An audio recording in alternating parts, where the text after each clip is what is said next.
Bonjour bandeko. Nega osala vidéo moko moke pona ko dénoncer moi mobali bomoni. Moi mobali bomoni kombo na ye Bob Lorenzo.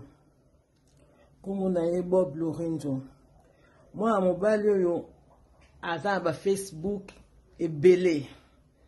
Ba page ya Facebook ebele. Donc nga na tekaka page 3 pages ya Facebook. Bomoni page ya Facebook batie Dieu béni Lorenzo. Pardon, batie Dieu béni, Dieu béni. Page ya Facebook na ye. Mususu angoyo. Batie Lorenzo Bob Bok. Habite à Paris. Oyo boso batie habite à Sévran.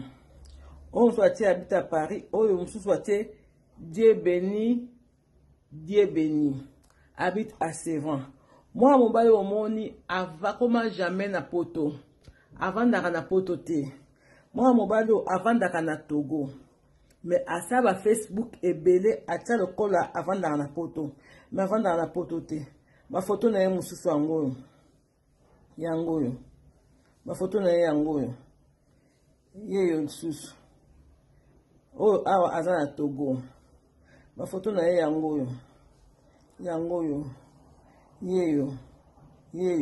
But oyo baza ba mina ye na Facebook. Ba komona ba photo ba yiba photo yo. Oyo baza ba mina na Facebook ba yiba photo oyo. Moi mobali oyo asa la page ya Facebook oyo bit na ye pona kolinga basi ya poto. Soki alingi moi sa poto, allez. Akon ko proposer yo biloko. Akon ko proposer ma marchandise. So osali contact na proposer ma marchandise angoyo.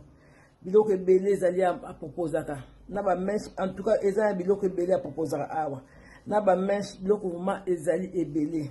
O a proposer au monde ba perruque yangoyo. Biloko azo proposer ki atekaka. Oyo eza ba colis. Oyo tanga proposer kinga na yebite nga na lobaka ya onazo kebisa bandeko nga na baka kinga ko koya na escroquerie oyo te. Mais na koya ki na escroquerie wa mobali oyo tant que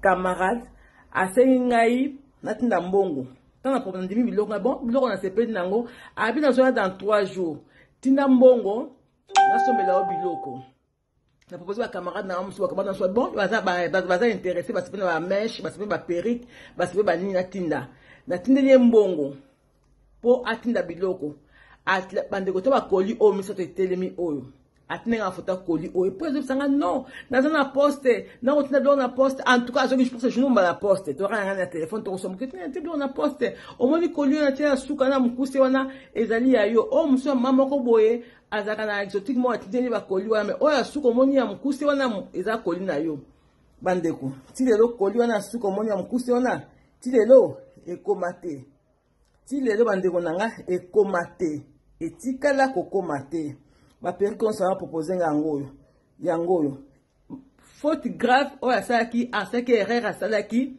apesaki nga adresse awa ya mboka ba vandaka na Sévran on avanda na Sévran apesi nga adresse na ye nzo ato apesaki nga wana ezali nde adresse ya grande sœur na ye akosaki numéro mais ntango na komi na Sévran na lakisi bato photo ya ye bayebi ye te nexi photo ya grande sœur na ye bayebi grande sœur na ye basinga ndako ya grande sœur na ye immeuble ya grande sœur na ye na kiti pa grande sœur na ye donc adresse oyo apesaki nga wana ya kasi azokosanga nzoka nde abeki te amipeseli adresse ya grande sœur na ye nakutani na grande sœur na ye te me nasoka mpe na telefone bayebisi nga jamais mwa mobali oyo akoma poto jamais azalaka na Togo azoluka nzela koya poto bosala attention so mwa mobali asengi mino ami demande ami bosala attention kombo na ye Bob Lorenzo Bokonye escroc munene merci